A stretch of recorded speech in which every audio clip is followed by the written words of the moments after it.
तो सप्तम अध्याय आरंभ करते हैं।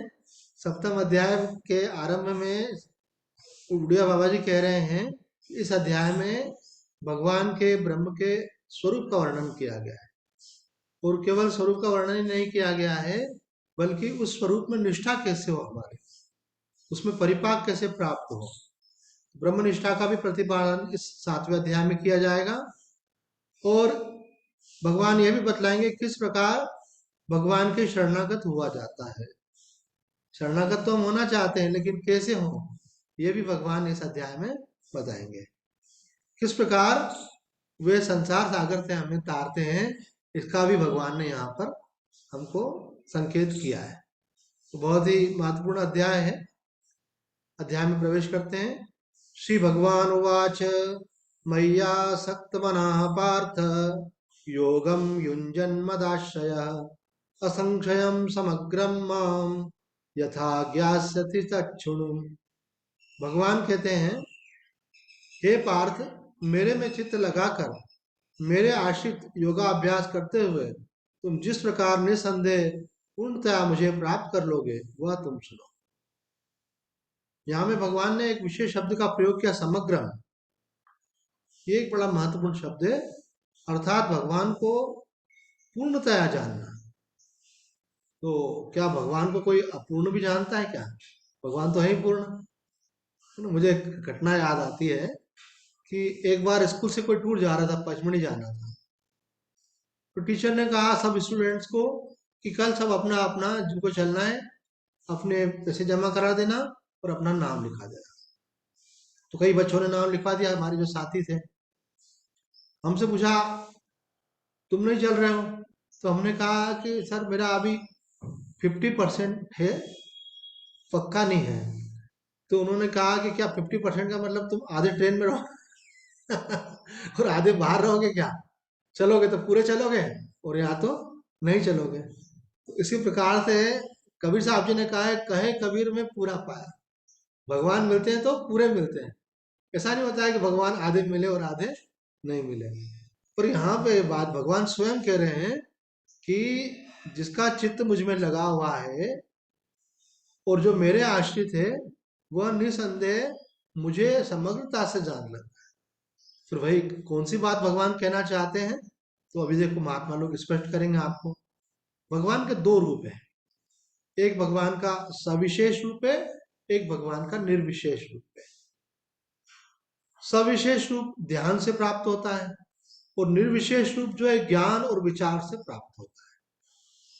सविशेष भावमय है और उसमें भेद या द्वैत है, और निर्विशेष जो है वह ज्ञान स्वरूप है तथा उसमें अभेद और अद्वैत है। भगवान का सविशेष मतलब कि सगुण रूप, साकार रूप, जिसका हम ध्यान कर सकते हैं। भगवान को हम श्री कृष्ण के रूप में, राधा रानी के रूप में उनको हम ध्यान कर सकते हैं। भगवान भोलेनाथ जगदम्बा के रूप में ध्यान कर सकते हैं। तो ये भगवान का क्या होगा? सगुण रूप, क्योंकि इसका हम ध्यान कर सकते हैं।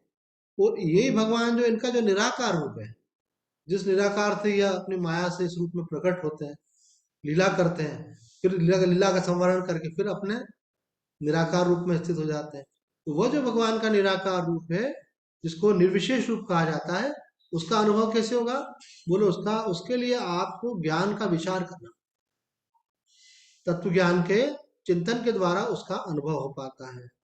उसमें अद्वैत की अनुभूति होती है, क्योंकि जो भगवान का निराकार रूप है ना, वो हमारे वापिस निराकार रूप में उनमें कोई फर्क नहीं है। वो एक ही परमात्मा है। माया के कारण वो ईश्वर बनते हैं और अविद्या शक्ति से जीव की रचना हो जाती है। तो जीव जो है अल्पज्ञ होता है, भगवान सर्वज्ञ होते हैं। जीव अल्प शक्तिमान होता है, भगवान सर्वशक्तिमान होते हैं। जीव एक देश में रहता है, भगवान सर्वव्यापक रहते हैं। लेकिन अगर ये उपाधि को हटा दिया जाए और केवल तत्व को देखा जाए, ब्रह्म तत्व को, निर्विशेष तत्व को, तो निर्विशेष तत्व एक है, उसमें कुछ भी नहीं है, केवल एक चिन्ह मात्र है, सच्चिदानंद स्वरूप है। तो वो निर्विशेष स्वरूप का जो ज्ञान है, उसमें अभेद की अनुभूति होती है। और जो भगवान का सविशेष रूप है, उससे भगवान के अपने से पृथक, अपने से श्रेष्ठ, अपने से महान, है ना, हमारे सबका पालन करने वाले रक्षक, है ना, अनेक गुणों से युक्त, जो दया करुणा प्रेम जो है सब प्रभु के अंदर है, वो सब उनके उस स्वभाव को लेकर के उनका चिंतन किया जाता है और उसी प्रकार से उनके रूप का भी ध्यान किया जाता है। अब यहाँ पे एक प्रश्न उठाया किसी ने कि आपने सविशेष में भेद और निर्विशेष में अभेद बतलाया, यह ठीक समझ में नहीं आया, कृपया बतलाइए कि अद्वैत की सिद्धि किस प्रकार से होती है। दो प्रश्न पूछ लिए एक ही प्रश्न में। एक प्रश्न पूछा कि साकार और निराकार, साकार में भेद और निराकार में अभेद, ये जो आपने बात कही ये थोड़ी और स्पष्ट करें। दूसरा प्रश्न पूछा है कि जो निराकार में बोला कि आपने अद्वैत की अनुभूति होती है, तो उस अद्वैत की सिद्धि कैसे होती है यह भी बताने की कृपा करें। तो बाबा उत्तर दे रहे हैं, अद्वैत की सिद्धि क्या की जाए, वह तो सिद्धि ही है। वास्तव में वस्तु दृष्टि से द्वैत और अद्वैत में भेद नहीं है। जिसमें द्वैत है उसी में अद्वैत है, और जिसमें अद्वैत है उसी में द्वैत है। अब दृष्टांत के द्वारा समझा रहे हैं द्वैत अद्वैत की बात को। स्वर्ण दृष्टि से जो अद्वैत है, आभूषण दृष्टि से द्वैत है ना। जैसे आपके हाथ में एक चूड़ी पहनी हुई है, एक कान में आपने बाला पहना हुआ है, गले में हार पहना हुआ है, तो ये क्या हो गया, अलग अलग हो गया, भेद हो गया। जो चूड़ी है वो कान का टॉप्स नहीं है, जो कान का टॉप्स है वो गले का हार नहीं है, तो ये क्या हो गया, अलग अलग हो गया। लेकिन अगर अपन स्वर्ण दृष्टि से देखें तो, सोने की दृष्टि से देखें तो सब सोना ही है। तो ये बाबा यहाँ बतला रहे हैं, स्वर्ण दृष्टि से जो अद्वैत है, आभूषण दृष्टि से उसी में द्वैत है। केवल दृष्टियों का ही भेद है, वस्तुओं का नहीं। कार्य दृष्टि द्वैत है और कारण दृष्टि अद्वैत। कारण मतलब जिससे कार्य की रचना हुई, जैसे दूध से दही बनता है तो दूध क्या हो गया, कारण, और दही क्या हो गया, कार्य। जैसे सीमेंट से मकान बनता है तो सीमेंट क्या हो गया, कारण, और मकान क्या हो गया, कार्य। इसी प्रकार से भगवान का निराकार रूप क्या हो गया, कारण, और उसी से भगवान का साकार रूप बनता है। भगवान माया शक्ति का आश्रय लेते हैं और रूप की रचना करते हैं ना। माया शक्ति में वो सामर्थ्य है, वो सर्वशक्तिमत्ता है, वहां पे वो जो चाहे सो कर सकते हैं। वो एक से अनेक हो सकते हैं। तो एक से अनेक हो गए, ये जो आप बैठे हो ना, ये आप नहीं हो, मालूम है कौन है, बोले ये भगवान ही है, आपके रूप में भगवान। भगवान के अलावा कुछ नहीं, भगवान एक से अनेक हो गए। पर अब ज्ञान नहीं होने के कारण हम समझते हैं कि भगवान अलग है, हम अलग हैं, हमको भगवान को पाना है, ऐसा खेल चलता है भगवान का। ये लीला भगवान ने रची है। तो यहाँ कह रहे हैं केवल दृष्टियों का ही भेद है, वस्तुओं का नहीं। कार्य दृष्टि से द्वैत है और कारण दृष्टि से अद्वैत। व्यवहार दृष्टि में जहाँ द्वैत है, व्यवहार में तो भेद रहता है ना। व्यवहार में ये एक चीज मानो, ये कान का जो बाला है उसको आप हाथ की चूड़ी के रूप में तो पहन नहीं सकते, हाथ की चूड़ी को कान कान में टांग नहीं सकते। जो गले का हार है उसको कोई आप चूड़ी के रूप में पहन, तो वहां पे क्या व्यवहार में तो भेद रहेगा, लेकिन वहां पे तत्व दृष्टि से क्या है, अभेद है। ये बात है, व्यवहार दृष्टि से जहाँ द्वैत है, परमार्थ दृष्टि से वहां अद्वैत। परमार्थ दृष्टि का मतलब है तत्व दृष्टि, ब्रह्म दृष्टि। उस दृष्टि से एक के अलावा कुछ नहीं। मतलब कहने का ये है कि ब्रह्म के तीन स्वरूप हैं, कार्य, कारण और शुद्ध। शुद्ध ब्रह्म निर्विशेष है तथा कार्य ब्रह्म और कारण ब्रह्म सविशेष है। कार्य ब्रह्म साकार है और कारण ब्रह्म निराकार है। ध्यान देना आप, हम जिस भगवान को जानना चाहते हैं उन भगवान के तीन स्वरूप है। कौन कौन से, एक उनका शुद्ध स्वरूप है, एक उनका कारण स्वरूप है, एक उनका कार्य स्वरूप है। तो शुद्ध स्वरूप है उनका कैसा है, निर्विशेष, उसमें न कोई गुण है न कोई आकार है, बस एक तत्व मात्र है, शुद्ध ब्रह्म। कारण ब्रह्म कब कहलाएगा, जब वो शक्ति से संपन्न हो जाएगा। जब माया शक्ति का आश्रय ले लेते हैं भगवान तो कारण ब्रह्म कहलाते हैं।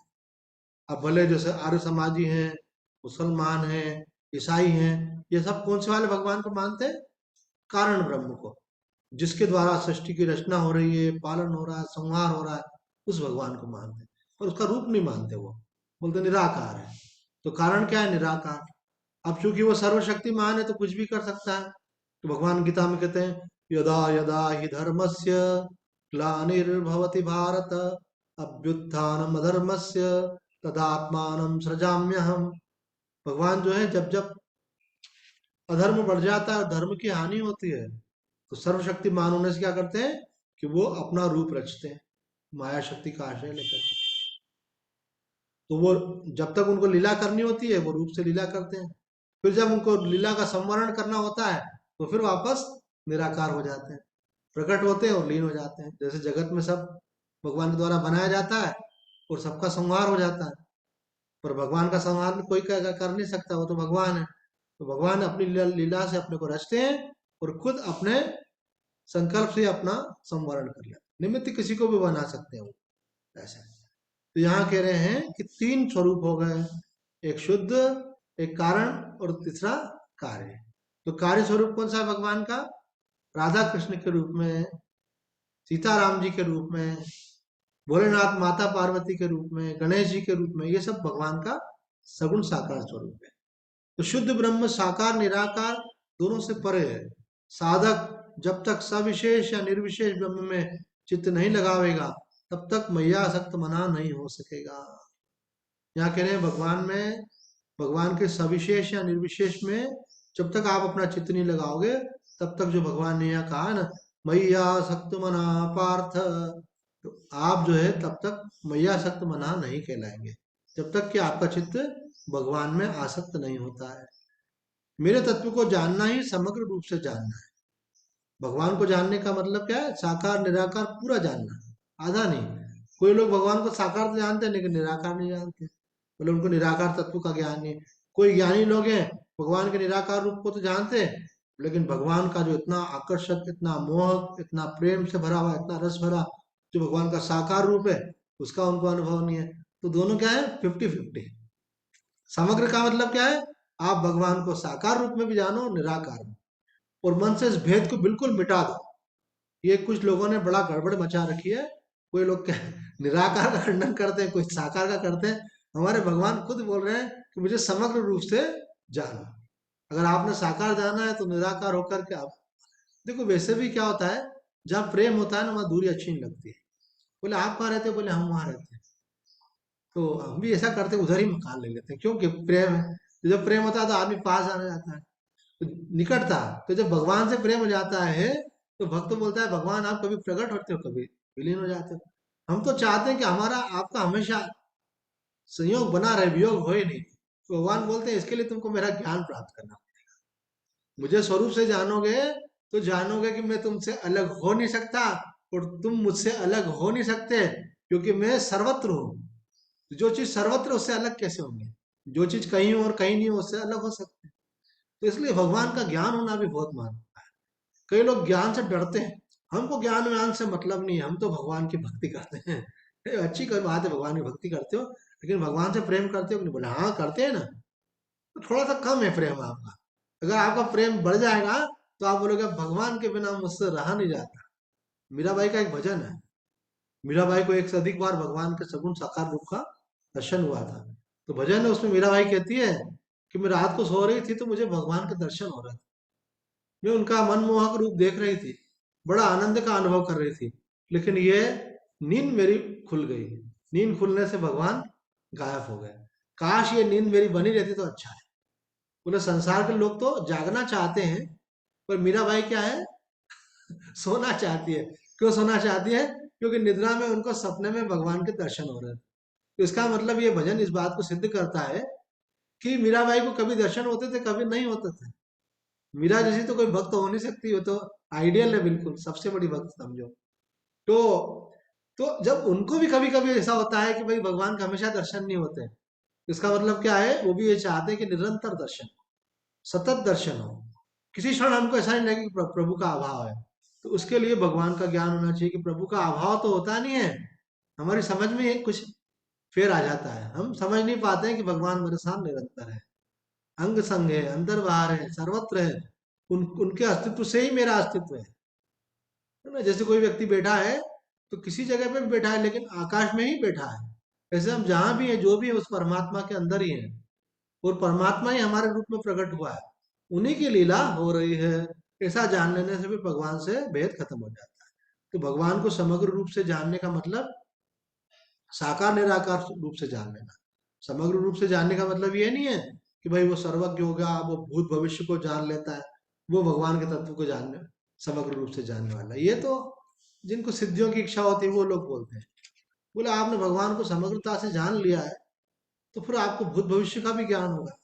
भूत भविष्य का ज्ञान अलग चीज है, और भगवान को समग्रता से जानने का मतलब है उनके साकार निराकार रूप से, दोनों रूप से उनको जान लेना। अब यहाँ कहा जो ज्ञानी होता है वो भगवान को निराकार रूप से भी जान लेता है। तो क्या ज्ञानी सर्वज्ञ होता है? उत्तर देते हैं, ज्ञान होने पर तो सर्व रहता ही नहीं, फिर सर्वज्ञ कैसे होगा? ईश्वर के ज्ञान से भक्त को योगा अभ्यास से योगी को सर्वज्ञता प्राप्त होती है। कह रहे हैं यहाँ पर कि भाई कोई व्यक्ति ने भगवान की भक्ति करी, तो भगवान की भक्ति करते करते करते भगवान की शक्तियां भी साधक को प्राप्त होती है। इसलिए जो भक्ति में शक्ति होती है, तो आपको एक सामर्थ्य प्राप्त हो गई कि आपको भूत की भविष्य की बातें मालूम पड़ने लग गई। ये क्या है? भगवान की शक्ति आपको मिल गई। कोई योगाभ्यास करते हैं, योग करते करते उनकी योगिक शक्तियों का जागरण होता है, उसके द्वारा भी वो भविष्य को देखने लगते हैं। हमारे पूज्य स्वामी कृष्णानंद जी थे, उन्होंने कभी कोई प्रयास नहीं किया, केवल उनका एक ही कहना था कि भगवान के नाम जब से, गुरुदेव द्वारा दिए हुए मंत्र जब से सब कुछ हो सकता है, कुंडलिनी जागरण भी हो सकता है, सब होता है, कुछ करने की जरूरत नहीं, केवल उनके नाम का आश्रय लो। तो स्वामी जी का एक ही था, वो सीताराम जपते थे अपना। तो उनको, स्वामी जी को अपने पिछले 3 जन्मों का ज्ञान हो गया। उन्होंने कभी इच्छा भी नहीं की थी, पर हो गया। उनको मालूम पड़ गया कि हम पहले पिछले जन्म में कहाँ थे, उसके पिछले जन्म में कहाँ थे। तो 1-2 जन्म पहले उनका जन्म हुआ था नेपाल में, तो वो एक बार नेपाल होके भी आया और वो घर देख करके भी आया ऐसे। तो ये जो ज्ञान, ये जो शक्तियां आती हैं, ये योग और भक्ति से आती हैं। ज्ञानी का क्या है? बोले ज्ञानी की दृष्टि से दूसरा रह ही नहीं जाता। न दूसरा देश है, न दूसरा व्यक्ति है, न दूसरा समय है। एकम ब्रह्म द्वितीयो नास्ति। एक ब्रह्म के सिवा कुछ है ही नहीं। आपकी दृष्टि में ज्ञानी सिद्ध भी हो सकता है, शक्ति संपन्न भी हो सकता है, लेकिन ज्ञानी की दृष्टि से ज्ञानी केवल ये जानता है एक ब्रह्म के सिवा कुछ नहीं है। ये तात्विक स्थिति है। लेकिन व्यवहार में तो भेद रहेगा ही सही। भोजन ही खाया जाएगा, मिट्टी पत्थर तो नहीं खाएंगे। जो है भक्तों के साथ ही सत्संग किया जाएगा, रोड पे खड़े होकर सबको उपदेश नहीं किया जाता है। तो ये ज्ञान तो बना रहता है व्यवहार का, लेकिन वो व्यवहार का ज्ञान रहने पर भी उसके अंदर जो अनुस्यूत एकमात्र अद्वैत तत्व है, उसका निरंतर अनुभव वहां बना रहता है। अब प्रश्न पूछा है, जब अर्जुन के सामने भगवान स्वयं खड़े हैं, तब उन्हें समग्र रूप से जानने में क्या रह गया? बहुत इंटरेस्टिंग क्वेश्चन है। बोले कि अर्जुन के सामने तो भगवान ही खड़े हैं, अब भगवान कह रहे हैं जो मुझे समग्र रूप से जानता है। अरे भाई, साक्षात नारायण खड़े हुए हैं, साक्षात परब्रह्म परमात्मा श्री कृष्ण अवतार के रूप में खड़े हैं। अब उसके बाद फिर क्या बाकी रह गया? तो बाबा उत्तर देते हैं, जब तक भगवान में चित्त आसक्त नहीं होता, तब तक साधक की दृष्टि है और उपादेय में लगी रहती है। भगवान की महिमा को जान के देखो, दुर्योधन ने भी भगवान को देखा, लेकिन उसको ज्ञान नहीं हुआ। क्यों? कि वो भगवान की महिमा को नहीं जानता था। वो तो कहने लगा कि इनको कैद कर लो। भगवान ने कहा तुम मुझे कैद करोगे? तो भगवान ने जो अपना विराट रूप दिखाया, तो हतप्रभ रह गए सब लोग। तो भगवान को भगवान जानना भी तो उनकी कृपा से ही होता है। योग माया समावृत है, भगवान अपनी माया से अपने को ढके रहते हैं। जब वो लीला के लिए अवतार लेते तब भी उनको सब लोग नहीं जान पाते। तो यहाँ पे कह रहे हैं कि अर्जुन के सामने भगवान खड़े तो हैं, लेकिन क्या अर्जुन का चित्त भगवान में आ सकते हैं? जब हमको कोई चीज मालूम पड़ जाती है ना कि सबसे श्रेष्ठ यही है, तो हमारा मन उसमें आसक्त हो जाता है। तो भगवान से श्रेष्ठ संसार में कुछ भी नहीं है। सारा प्रेम उनमें, सारी शक्ति उनमें, सारा रस उनमें, सारा ऐश्वर्य उनमें, सारा सब कुछ तो उनमें ही है। उनके सिवा किसी में कुछ नहीं है। कहीं पे कुछ दिख रहा है ना, तो वो भी उनसे ही है। उनसे लिया हुआ उधार वाला ही है मानो। उन्होंने जिसको जितना दिया उतना ही उसके पास है। तो उनसे बढ़कर तो कोई हो ही नहीं सकता। तो जो भगवान की महिमा को जान लेता है, उनका मन फिर भगवान में आसक्त हो जाता है। यही 15वें अध्याय में पुरुषोत्तम योग में भी कहा है कि जो उनके जान लेता है, फिर वो उनका भजन करना नहीं पड़ता, उसका भजन उसका होने लगता है। तो यहाँ बाबा उत्तर दे रहे हैं, जब तक भगवान में चित्त आसक्त नहीं होता, तब तक साधक की दृष्टि में हे और उपादेय रहता है। हे उपादेय का मतलब होता है कि कुछ चीजों को हम छोड़ना चाहते हैं। अरे भाई, ये हमारी चीजें हैं, इनसे छुटकारा मिले हमारे को। और कुछ चीजें पाना चाहते हैं, अर्थात ये मेरे पास नहीं है, ये मुझे मिल जाए। तो जब तक आपकी दृष्टि संसार में कुछ छोड़ने पकड़ने में लगी हुई है, इसका मतलब अभी आपका मन भगवान में पूर्ण आसक्त नहीं। जब पूर्ण आसक्त हो जाएगा तो मिले तो क्या और जाए तो क्या। कोई आप जिसको लौकिक दृष्टि से बोलते हैं कि बड़ा अपना व्यक्ति है, कोई आपका भाई बहन है, कोई आपका माता पिता है अथवा कोई आपका मित्र है, वो आपको मिलता है तो आपको खुशी होती है, जाता है तो दुख होता है।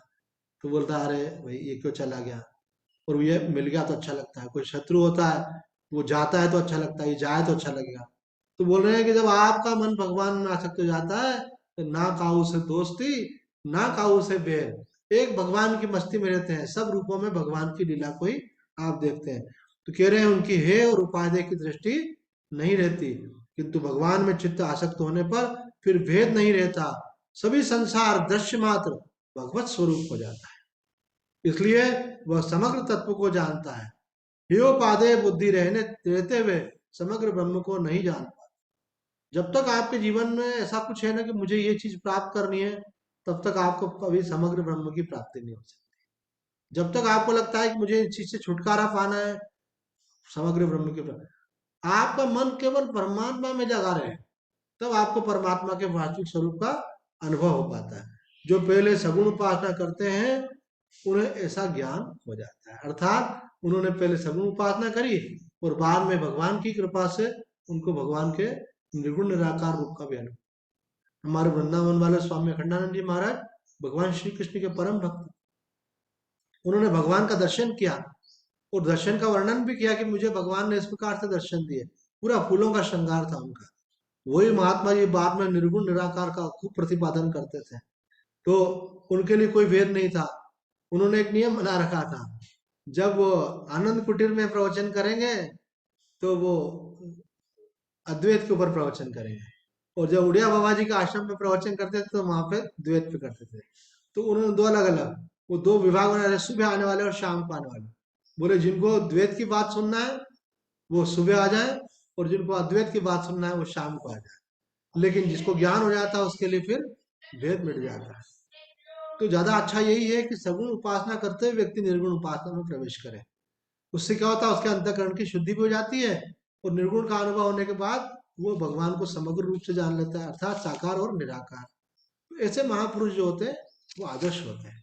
नहीं तो क्या होता है कि अपना अपना आग्रह लेकर के लोग बैठ रहते हैं। कोई ज्ञानी लोग भक्ति का खंडन करते हैं, कोई भक्त लोग ज्ञान का खंडन करते हैं। और हमारे गुरुदेव शंकराचार्य जी बोलते हैं ज्ञान और भक्ति कछ नहीं भेदा, कि दोनों में कोई भेद नहीं है। दोनों के द्वारा हमारे मन का जो भेद है, संशय है, वो हरण हो जाता है भगवान की कृपा से। एक बार हमने पूछा ऐसा महाराज जी से व्यक्तिगत रूप से, तो महाराज जी ने कहा कि देखो रामायण में क्या कहा है, पावई ज्ञान तजई नहीं भक्ति। भगवान से जिसका प्रेम हो जाता है तो ज्ञान होने के बाद में भी उनका प्रेम कोई छूटता नहीं है। वो कोई उनकी उपासना छोड़ देते, ऐसा नहीं, छूट जाए छूट जाए, बाकी वो ऐसा नहीं कि नाम जब छोड़ दो। कई लोग बोलते हैं, ब्रह्म ज्ञान हो गया फिर भी ये गुड्डा गुड्डी का खेल क्यों खेल रहे हैं, है ना। मानो राधा रानी और श्री कृष्ण भगवान का विग्रह है, उनको आप स्नान कराते हैं, तिलक लगाते हैं, चंदन लगाते हैं, है ना, धूप दीप दिखाते हैं, नैवेद्य अर्पित करते हैं। तो कोई ज्ञान मार्ग वाले बोलते हैं अरे अभी तक गुड्डे गुड्डी के खेल में लगा हुआ है। बचपन में खेलते थे छोटे गुड्डे गुड्डी से, अब राधा रानी और कृष्ण रूपी गुड्डा गुड्डी। ऐसा नहीं है। ज्ञान, उनके तत्व का ज्ञान होने पर भी उनके प्रति प्रेम बना रहता है। प्रेम की अभिव्यक्ति के लिए ये साधन है, वो प्रतीक उपासना है। वो जानते हैं कि कृष्ण कोई ये हमारे ये पीतल के, चांदी के, सोने के विग्रह में नहीं है, वो तो हमारे श्री कृष्ण सर्वत्र है। लेकिन उनके प्रतीक रूप से वो उपासना रहती है, अपना प्रेम अभिव्यक्त करने की। तो जिससे प्रेम होता है तो आदमी उसको गिफ्ट देता है। तो गिफ्ट देने का मतलब ये थोड़ी है कि सामने वाले के पास उस चीज की कमी है इसलिए दे रहे हो आप, इसलिए दिया जाता है प्रेम है आपका। बोले भगवान से प्रेम होता है तो वो एक निमित्त होता है, उसके माध्यम से हम कुछ अर्पण करते हैं। अब भगवान को आप क्या अर्पण करो, सब कुछ तो भगवान का ही दिया हुआ है, लेकिन आप अर्पण करके अपना भाव अभिव्यक्त करते हो ऐसे। तो यहाँ कह रहे हैं कि जो मैयासक्त बना है वह व्यक्ति ही भगवान को संपूर्ण रूप से जानता है। जो पहले सगुण उपासना करते हैं उनको फिर इस प्रकार का ज्ञान हो जाता है कि भगवान समग्र रूप में है। यहाँ मैयासक्त मना और मदाश्रय दो विशेषण आए हैं, अतः यहाँ पे सगुण उपासना का प्रतिपादन किया गया है। भगवान ने कहा मुझ में आसक्त हो और मेरा आश्रय ले। इस श्लोक में ये दो बातें भगवान ने कही। तो यहाँ पे कह रहे हैं कि ये दो बातें इस बात को सिद्ध करती है कि यहाँ भगवान के सगुण उपासना की बात भगवान कहना चाह रहे हैं, क्योंकि आश्रय तो उन्हीं का लिया जाता है जो सगुण होते हैं। निर्गुण का आश्रय नहीं लिया जाता, निर्गुण तो आपका वास्तविक स्वरूप ही है, उसमें आश्रय की बात नहीं होती है। अब यहाँ हम देखते हैं आदि शंकराचार्य जी महाराज कहते हैं जो कोई किसी पुरुषार्थ का चाहने वाला होता है, वह उससे साधन रूप अग्निहोत्र आदि कर्म, तप, दान रूपी किसी एक का आश्रय ग्रहण करता है। परंतु योगी तो अन्य साधनों को छोड़कर मुझे ही आश्रय रूप से ग्रहण करते हैं। देखो, आप जब भगवान का अनुभव करना चाहते हो तो आप किसका आश्रय लेकर के भगवान का अनुभव? कोई तपस्या का आश्रय लेता है, मैं तपस्या करके भगवान को प्राप्त करूंगा। कोई व्यक्ति बहुत दान धर्म करता है, दान धर्म करके कहता है मेरे को भगवान की कृपा प्राप्त होगी, मेरे को भगवान की अनुभूति होगी। कोई व्यक्ति जो है कर्म करता है, कोई तप करता है, कोई दान करता है, कर्म में मतलब उपासना भी आ जाती है, और सोचता है कि मैं ये सब करूंगा इसके द्वारा भगवान को मिले। लेकिन यहाँ भगवान कह रहे हैं कि लेकिन जो मेरा बड़ा भारी भक्त, भगवान ने बताया, जो केवल मेरा ही आश्रय, वो बोलता है ये शासन सब गुण है, आपकी कृपा से ही आपकी प्राप्ति। मैं न तो जप करके आपको प्राप्त कर सकता हूँ, न तप करके कर सकता हूँ, न दान करके कर सकता हूँ। आप कैसे मिलेंगे? आपकी कृपा से ही आपकी प्राप्ति। उन्होंने आश्रय किसका लिया? भगवान का। बाकी सब तो निमित्त मात्र हो सकते हैं। तो यहाँ कह रहे हैं परंतु योगी तो अन्य साधनों को छोड़कर केवल मुझको ही आश्रय रूप से ग्रहण करता है और मुझ में ही आसक्त चित्त होता है। आश्रय भी भगवान का और आसक्ति भी भगवान में, भरोसा भी भगवान का और प्रेम भी भगवान में। तो बोले ऐसा होता है क्या कि भरोसा भगवान का हो और आश्रय संसार का ले? बोले हाँ, होता है ना ऐसा। बोले जैसे कोई व्यक्ति होता है, जानता है कि राजा बहुत बड़ा होता है ना भाई, अभी कोई सोचेगा प्रधानमंत्री बहुत बड़े होते हैं तो श्रेष्ठ उनको मानता है, लेकिन बोले प्रेम किससे? बोलेगा प्रेम तो मेरा अपनी पत्नी से है। बोले प्रेम इनसे करते हो और महिमा उनकी गाते हो तो बोले वो तो है भगवान कह रहे हैं लेकिन मेरा भक्त ऐसा नहीं होता, वो मेरी महिमा को जान करके मुझ में ही आसक्त होता है और मेरे प्रति ही अपना प्रेम रखने वाला रहता है और आश्रय भी मेरा ही लेता है, आश्रय भगवान का और प्रेम भी भगवान से। तो ये बात यहाँ पे भगवान भाष्यकार ने कही। अब यहाँ हम देखते हैं कि स्वामी जी एक बात कहते हैं, उसको बोल करके आज का विषय पूरा करेंगे।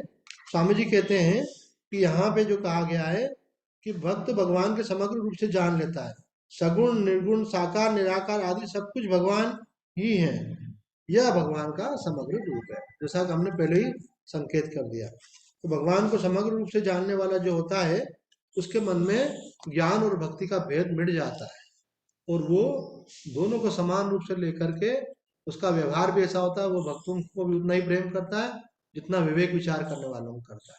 कई लोग क्या होता है पूजा पाठ जब तब करते हैं तो उनके प्रति बोले अच्छे साधक हैं। कई लोग क्या होता है कुछ भी नहीं करते हैं, वो केवल स्वाध्याय करते हैं और भगवान का ध्यान करते हैं, वो ज्ञान मार्ग के साधक होते हैं।